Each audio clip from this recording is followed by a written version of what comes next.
Max Orland, Melbourne Football Club. You're listening to the Coaches Panel. This is Nat Fyfe from the Fremantle Footy Club. Trent Cotchin from the Richmond Footy Club. Scott Pendlebury from the Collingwood Football Club. You're listening to the Coaches Panel. Patrick Cooch from the Carlton Footy Club. It's Rory Sloane here from the Adelaide Crows. This is Tom Mitchell. You're listening to the Coaches Panel. Hey, it's MJ from the Coaches Panel. I hope you're well. Our second pre-season match is done. The AAMI Community Series is rolling on. Melbourne taking on Carlton. And on this episode, I'm looking at the players from both these teams. Who are the players that popped? Who are the players that did not? And what does it mean for us as we're getting ever so close to the kicking off of our AFL Fantasy SuperCoach and Dream Team seasons for 2024?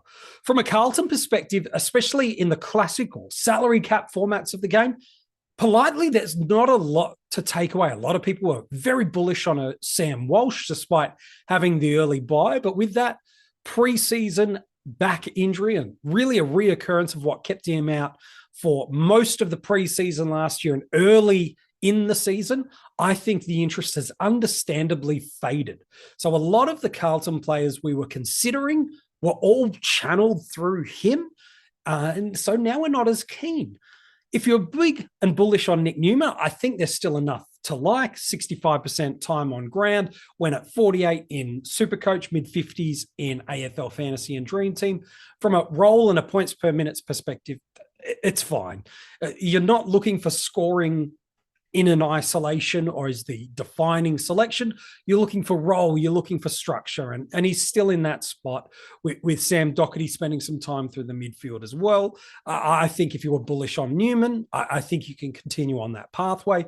For me personally, I'm not sitting in that camp, but if you were, you probably saw everything you needed. The Hollands boys, while Elijah's going to miss the first couple of weeks due to a imposed AFL suspension, I think in draft leagues, they've probably elevated their performance in people's eyes, but neither of them are really classic relevant. Orazio Fantasia was someone that I'd had a sneaky watch list on. Really cheap value forward for us, proven point, and sometimes that gets undersold, doesn't it?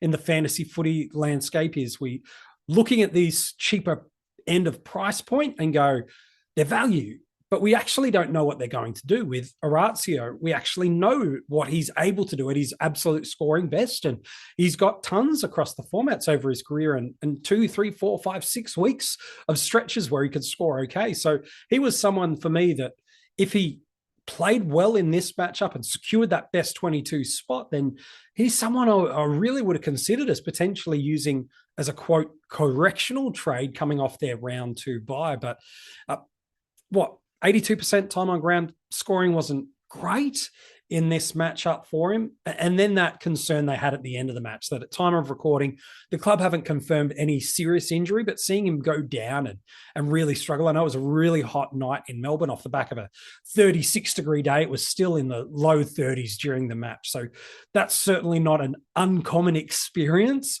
for players playing in that level of extreme heat to cramp up a little bit. So let's hope that's all it is. But I've just slid him back a little bit, but he was only ever a target for me after the round 2 bye, and should he had popped some scoring in opening round and or round 1. So Carlton are one of the teams at the moment that, unless a Docherty picks up defensive status or a Chera really pops, and he might be the one with the absence of a Sam Walsh. Maybe he's the one. I thought he was okay in this match against some midfield time, 79% time on ground, reasonable scoring. So look, maybe he's the one.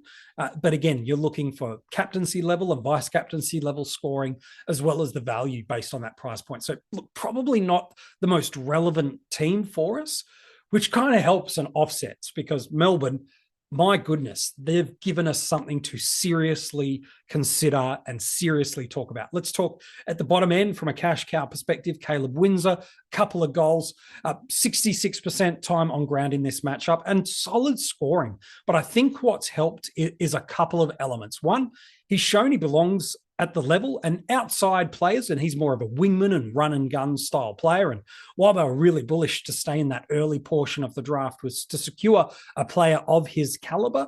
But what helps him is the calf complaint and the delay to the start of the season that is coming to wingman Lockie Hunter. This opens up a spot on the wing, the forced retirement also of Angus Brayshaw means that it's not an easy, oh yeah, we'll just flip Angus over. All of a sudden, there's an opportunity in this wing spot, and I think he's a really good chance to get it. He is a vest candidate from a red vest perspective, so just waving that little bit of a flag, but the benefit for us is a couple of fold with Caleb. One, he plays in opening round, so we'll get a free hit look at him and what it is. Additionally, because of that, he will get a accelerated price cycle movement, and with best 18s in rounds 2, 3, and 5, we get this opportunity that even if he gets subbed out, we don't really get hurt by that scoring on field in a best 18 component. So to me, I think there's enough reasons and confidence elements that you can select a Caleb Windsor, whether it be on your bench forward or another opening up the DPP link through your midfield, whatever you choose to structure it up, or even the utility position in AFL Fantasy. I think Caleb Windsor has really elevated himself into our considerations, and I think that's a fair enough. Bowie, I like. Laurie, I like. I think they're going to be nice draft pickups. Howes was another that I thought was really nice in this matchup. The scoring wasn't amazing, but the moments I saw him near and around the ball, I think he's a chance to be in that best 22. Again, the beauty with Melbourne, as well as Carlton, I suppose, is we will get a look in opening round and then round 1 before we have to lock these players away. So that's a positive component for us. If you're a big on Viney, you saw everything you needed. He's, with a minute to go, he's still hunting and chasing down players with desperation. They're clearly going to win the game, and it's 32 degrees outside, and it's a preseason game, for goodness sake, and yet you're still seeing that hunger and thirst out of him. If you're big on Petrarca, again, I just find it funny, and people talked about this just the other day when we did the episode around the Richmond matchup and Dustin Martin. You're not going to have your impact players massively in the midfield, running out the full game, doing all these kind of components for every single star player. You don't need Petrarca dominating in the preseason. He's proven himself on the biggest stage of them all, and he's shown he's a fantasy relevant and SuperCoach relevant player. So if you're big on Petrarca, absolutely little to no concerns from my perspective that you should fade that interest at all. Yes, there's no Clayton Oliver, and there's some players we do need to talk about what that might mean for us moving on. But yeah, absolutely fine to be able to do that. Same with Trent Rivers. If you're bullish on him, you're probably maintaining that level. I still think it's drafts is the place you're going to get value on return. Don't like that price range in AFL Fantasy and SuperCoach. But again, opening round, if he pops that early score, he's not going to be a concern for us about getting a vest barring an injury. Therefore, if there's a strong scoring turnout in opening round, we'll get the accelerated price movement before that early buy, which is at the back from a Melbourne perspective, and we can really attack through there. So keep him on that watch list, Trent Rivers, but for me, he really needs to go triple figures at a minimum for me to consider some kind of structural movements in what I do in my... Ryan Reynolds here for, I guess, my 100th Mint commercial. No, don't. I mean, honestly, when I started this, I thought I only have to do like 4 of these. I mean, it's unlimited premium wireless for $15 a month. How are there still people paying 2 or 3 times that much? I'm sorry, I shouldn't be victim blaming here. Give it a try at mintmobile.com/save. Whenever you're ready. $45 upfront payment equivalent to $15 per month. New customers on first 3-month plan only. Taxes and fees extra. Speed slower above 40 gigabytes. See details. Backline. Jack Billings, we talked about him in the episodes of the 50 most relevant, about how there's a spot for him inside this forward line. He offers some nice field kicking opportunities and shots on goal. And it did overall. Melbourne looked a lot more potent in that forward line with Fritsch healthy, some of their talls structuring up nicely, Cozzy Pickett, and then you've got guys like Sparrow and Neil Bullen all rolling through this midfield. They did look much more potent, and that was one of their biggest areas of weakness over the past few seasons with straight finals exit. So I think if you're bullish on Billings, you've held that. Again, driving this point home for you. Yes, Melbourne have the early buy, but it's the best one possible for us. We can accelerate price movement with Billings. If he pops a 90 or 100 plus in opening round, I can see a lot of people really steering towards him. He's under 300,000 in SuperCoach. So to me, he feels like a really easy selection if you don't want to pay up for anyone, or you want lots of multiple bites of the cherry of this sub 350 club in SuperCoach, while a touch over 500,000. I can see people trying to get one of these guys that are in this range, whether it be a Tom Powell, a Nat Fife, a Cam McKenzie, who's a little bit cheaper, let alone a Jack Billings. I feel like people will want at least one bites of the cherry of players in this spot. And Jack, with, again, another free chance to look at him, I think he's seriously someone to consider. We saw everything we needed from him in this matchup. Last three guys I want to talk about. Yeah, I'm saving Max for last. Don't worry about that. Salem's back in the midfield. We saw this in the practice game last weekend for a half, and we've seen it now in full. This is really interesting to me because now the departure of Angus Brayshaw does mean that a player they thought would be in this midfield rotation is now out of the mix. Now, whether Melbourne had some line of sight for the weeks leading up to this or not, only they internally know. And I'm alluding to the retirement of Angus Brayshaw. But Salem does offer something that Brayshaw had, which is a little bit of composure. He offers a little bit more speed, if I'm honest, but really good decision maker. Sometimes takes on the game a little bit too much, but does offer a different dynamic to this midfield where Viney is crash and bash. Oliver is contested and gut running. Petrarca is the modern day midfielder who just does everything well. Salem offers a little bit more speed into this inside midfield unit and a little bit more poise. And so I actually don't mind seeing him in that spot. It'll be interesting to me, again, to see what opening round does, because I'm probably not bullish on him being someone I want to run into the middle portion of the year. So therefore, I'm looking for a really quick money grabber. Maybe he becomes a pathway to getting a Nick Dacos, where Dacos has his round 5 bye, Salem's on round 6, and you quickly make that adjustment. I really quite am interested in that approach, and I think that could be really valid if he's in this midfield mix. But like I said, no Clayton Oliver means people like a Salem, a Sparrow, all get a bit of a different look into this midfield. And so this is where opening round is going to be so crucial, because if this is what's true, the fact that off 74% time on ground, he goes 23 possessions, gives us tons across the formats and picks up almost double digits tackles and a handful of marks. That's a really nice score build. And Salem has shown off halfback before. He can score tons and regularly for us in fantasy footy. So someone I think you just need to bump up your watch list a little bit more, but will be ultimately determined by opening round about whether you select him or not. I'd be bumping Tom Sparrow up my draft watch and draft rankings a little bit off the outcome of that. He seemed to really benefit some additional midfield time. He did kick 3 goals, and we know this about Melbourne players, that when they dominate the scoreboard, there's different mid forwards or forwards that pop their scoring well. In this match, it was Sparrow and also Neil Bullen. Pickett was okay in this one. He really could have had a field day if he kicked straight despite kicking and getting a SuperCoach ton. So we do know that it's a little bit horses for courses in this midfield mix, but I quite like Sparrow as someone at that kind of latter end in that midfield spot. I feel like he could return some value and maybe get you some 20, 25 points per game of value as one of the last few midfielders you get. Of course, if you're drafting it this weekend, he might just go up even earlier in draft boards and not maybe return as much value for you. So I like him on draft day. I'm not sold on going super early on him, but if he's there in the right spot on my draft, given I think he's going to inherit some of that extra midfield vacancy of Angus Brayshaw, he's going to slide into that mix. But we got to talk about Max, don't we? Big Maxi gone. 24 touches, 30 hitouts, a couple of goals, and off 74% time on ground, goes a monster 130 in AFL Fantasy and Dream Team, 185 in SuperCoach. The points shouldn't sway you, but gosh, it does make you sit up and pay attention, doesn't it? Let's be honest. If you're not a Max Gawn owner right now, either watching this game or listening to your favorite content creators or watching or listening back to this episode and you hear me just run through those stat lines. Again, that's only off 5 marks and 2 tackles.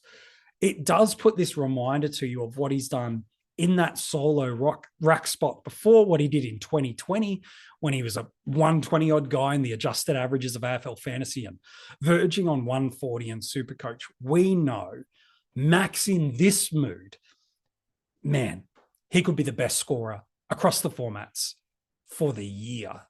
And so he might not present the financial value and points value that a Cherry or a Grundy combination, but seeing him in that mode last night, in again 30-odd degree heat, rucking against Pitternet and De Koning, does make you at least pay some attention.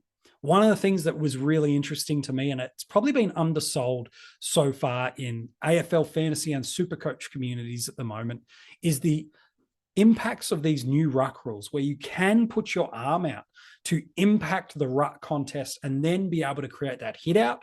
And then from a SuperCoach perspective, that hit out to advantage possibility. There's not many rucks that impact the game to the level of Max from a physicality and a mobility combination. And so he politely just ragdolled at will these two boys. And so De Koning's fine, but he's on the ascent. Pitternet is just a baseline ruck, and he just absolutely dominated them. The reason we've got to have a consideration about Max is if you're holding him right now, if you're already on Max, you're not changing that at all. You've seen what you thought, you've seen a little bit of upside, and you've seen some scoring potential. The people this really means a consideration and conversation is Cherry and Grundy. The good news is this: you don't have to make that decision yet. You get to see what these boys do over their matches this weekend, and then you get to see opening round. You get to see Grundy. You get to see Gawn. You get to see both of these guys in action, playing for premiership points before finalizing your decision. Do you have to have Gawn? I don't think you do, but I saw either Tiger Gawn, the Gawn that is going to try to push to recapture that dominance of scoring and prominence in the AFL that he held as they were ascending towards their first ever premiership. So it's a consideration to make, but not an action to undertake just yet. But you do need to have a parachute plan. If Gawn does this again in opening round, you have a really big decision to make, because he's going to accelerate price really fast and he's going to return value on money based on your investment. So what's your parachute? What if Grundy only goes a flat line ton? And if Cherry only goes an 80? Yes, it's still value for money. But if Gawn does this in opening round, now you've got a consideration.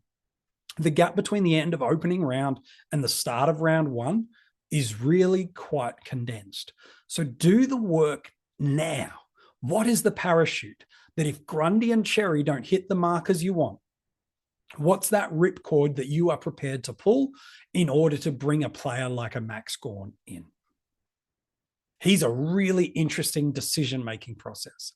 Is it overreacting to just two okay rucks and a guy just bulk dominating and using his presence and just getting a feel for it after? I think Melbourne would admit they were fairly underwhelming in their first practice match and just trying to kick that cobweb out. Or is this a sign of things to come? I think you've got to get that plan now. You don't have to start Gawn. There are multiple other avenues and options, but you do now, as a non-Gawn owner, need to have your parachute in case he does what we just saw in opening round and Grundy and Cherry do not. You need to have that visibility now so you're not panicked in those final few days heading into round one. It's probably the biggest dilemma we've got at the preseason so far is, has Gawn made enough of a mark for you to make the move? Make that decision now. And if you're watching this on YouTube, you can comment below and let us know. Were you already on Max Gawn? Have you changed your tune if you're a non-owner? Let us know in the comments section below. Or if you're listening to the audio episode of this podcast, you can, of course, get in touch with us through all our social media channels. The links are in the description of this episode. We would love for you to go and get involved in the conversation on Big Max Gawn. Thanks so much for tuning into this episode. We hope you're enjoying these mini pop-up episodes of reviewing the players and the matches that have been through the preseason. We have just dropped for our Patreons our line-by-line AFL Fantasy Draft rankings. If you'd love to get those are available for our Patreons, whether it be at the breakout, the premium tier, or at the cash cow level. All of them have been given access to those. All you need to do is sign up to our Patreon. All the details for that in the description of this episode. And at the end of these AAMI Community Series matches, we'll also be dropping for our Patreons, again, of all tier levels, a full podcast episode and a full rookie guide document that is over 50 pages long, reviewing every single relevant cash cow and rookie for us in 2024. We'd love you to be able to go and do that. Hey, thanks so much for tuning in for another episode. We are 2 games down in the AAMI Community Series, and already plenty of things have been moving and plenty more will continue to be considered as we get closer towards round 4.